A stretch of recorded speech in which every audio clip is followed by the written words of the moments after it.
Hi guys, and welcome to my channel. We all make a lot of cookies during the holiday season. Today I want to share with you my favorite recipe for gingerbread dough. In Russia we have our own version of gingerbread. We call it Pryaniki, and we use the burnt sugar method. And the reason I'm going to use this method to make my gingerbread today, because your gingerbread stays fresher for much longer, the cookies don't spread while baked, and the texture of the gingerbread is very even, which is perfect for decorating. Here is the list of the ingredients for your screenshots, and also will be listed in the description box below. So let's talk about spices. We all have our favorite spices, and spices we don't specifically like, but I'm gonna show you what I'm gonna use. I'm gonna use 1 teaspoon of cardamom, 1 teaspoon of allspice, 1 teaspoon of dark cocoa powder, 1 teaspoon of cloves, 1 teaspoon of cinnamon, a teaspoonful of ginger.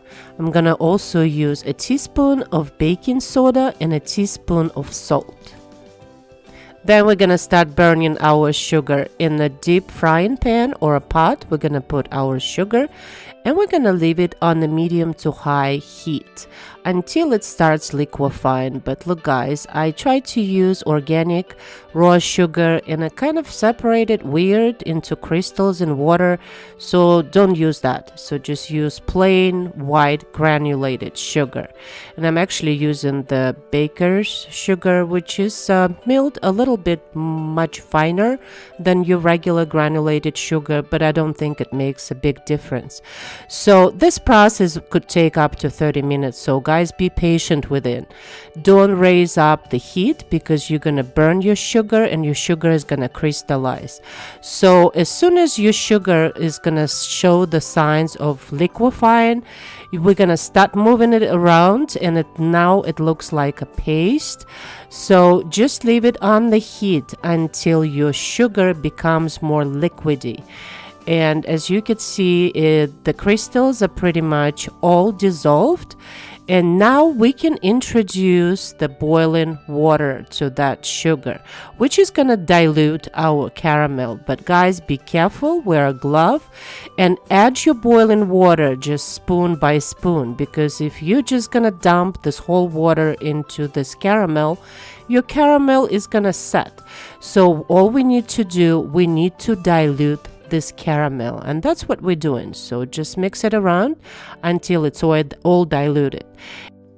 When everything is gonna get incorporated, we're gonna put our butter in this mixture and we're gonna melt our butter, and then after that it certainly is gonna look like a caramel, good enough to eat or like pour over your ice cream or something.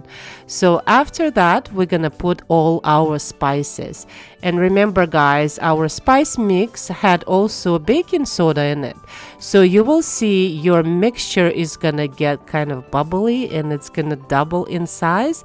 It's because how the baking soda is reacting to the heat that's in the caramel. But don't worry, we're gonna pour it in a separate container to let it cool. When the mixture cools down a little bit, this foam is gonna fall. So at this point we need to bring this mixture to 40 degrees or so, and we're gonna add our honey in the meantime. And after our mixture has cooled down, we're gonna put 1 egg and we're gonna mix it around, and then our mixture is ready for the flour to be introduced to it. We're gonna pour our wet ingredients in a bowl of a stand-up mixer, and using a paddle attachment at first, we're gonna start gradually adding flour.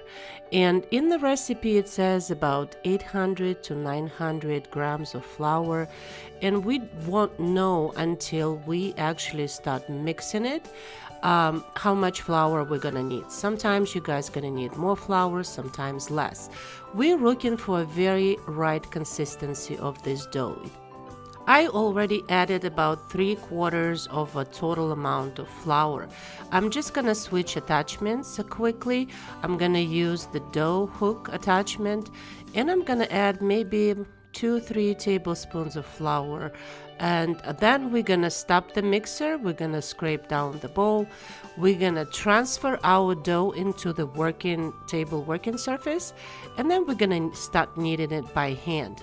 But guys, as you can see, I'm gonna show you how much flour I have left. I have about 70 grams of flour left, so I'm just gonna incorporate that flour by hand. So your dough is going to be very sticky. So I usually use a silicone mat because it just makes things easier. And we're going to knead it for about 5-7 minutes on the table surface until the texture of this dough is very nice and even and smooth. And when it reaches that smooth consistency, just like that, and as you can see, the dough is still kind of soft. And that's for you guys. Yes, it's made with love. And then we're gonna transfer that dough into a plastic, either wrap or bag, and we're gonna let it chill overnight. Next day, when you're ready to bake cookies, you just leave your dough maybe for 20 minutes on a countertop.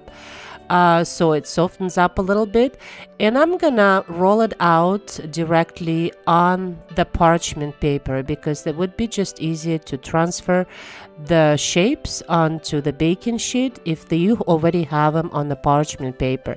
And here's a little trick for you guys. If you want your cookies to be even in size and in thickness, so I'm using, for example, these 2 cutting boards. Each board is about 5 millimeters thick.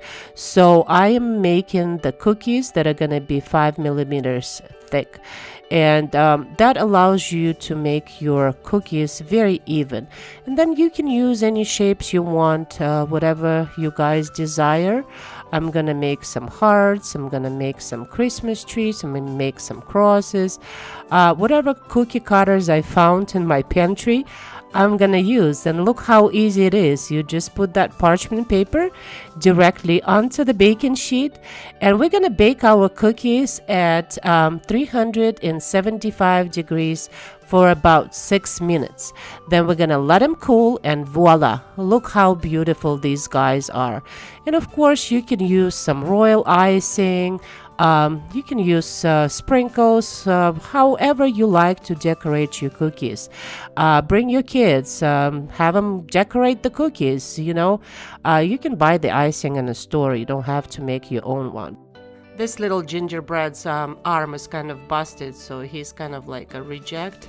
So I'm gonna open it up and show you how wonderful this cookie is inside. It's absolutely delicious. I hope you guys gonna have fun with your cookies. Decorate them and enjoy them. Give them as gifts. Enjoy your holidays. Enjoy your family. Thank you guys so much for watching. Please like and subscribe, and I will see you soon. Bye.